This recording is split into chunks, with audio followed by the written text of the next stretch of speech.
पांडवों तथा कौरवों का जन्म। एक बार राजा पांडु अपनी दोनों पत्नियों कुंती तथा माद्री के साथ आखेट के लिए वन में गए। वहां उन्हें एक मृग का मैथुनरथ जोड़ा दृष्टिगत हुआ। पांडु ने तत्काल अपने बाण से उस मृग को घायल कर दिया। मरते हुए मृग ने पांडु को शाप दिया, राजन, तुम्हारे समान क्रूर पुरुष इस संसार में कोई भी नहीं होगा। तूने मुझे मैथुन के समय बाण मारा है, अतः जब कभी भी तू मैथुनरथ होगा तेरी मृत्यु हो जाएगी।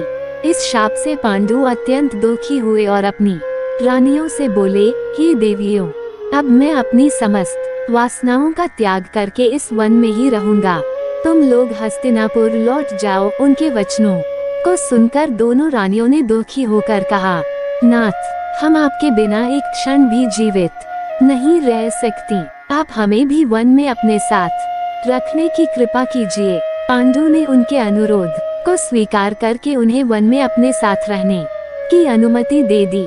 इसी दौरान राजा पांड ने अमावस्या के दिन बड़े बड़े ऋषि मुनियों को ब्रह्मा जी के दर्शनों के लिए जाते हुए देखा। उन्होंने उन ऋषि मुनियों से स्वयं को साथ ले जाने का आग्रह किया।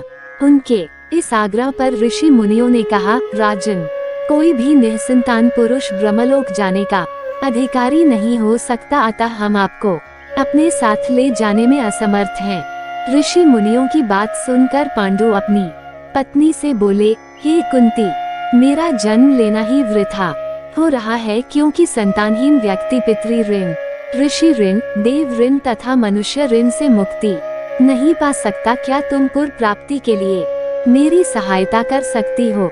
कुंती बोली, हे आर्यपुत्र, दुर्वासा ऋषि ने मुझे ऐसा मंत्र प्रदान किया है जिससे मैं किसी भी देवता का आह्लान करके मनोवांछित वस्तु प्राप्त कर सकती हूँ। आप आज्ञा करें, मैं किस देवता को बुलाऊं?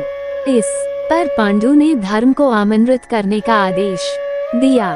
धर्म ने कुंती को पुत्र प्रदान किया जिसका नाम युधिष्ठिर रखा गया। कालांतर में पांडु ने कुंती को पुनः 2 बार वायुदेव तथा इंद्रदेव को आमंत्रित करने की आज्ञा दी। वायुदेव से भीम तथा इंद्र से अर्जुन की उत्पत्ति हुई।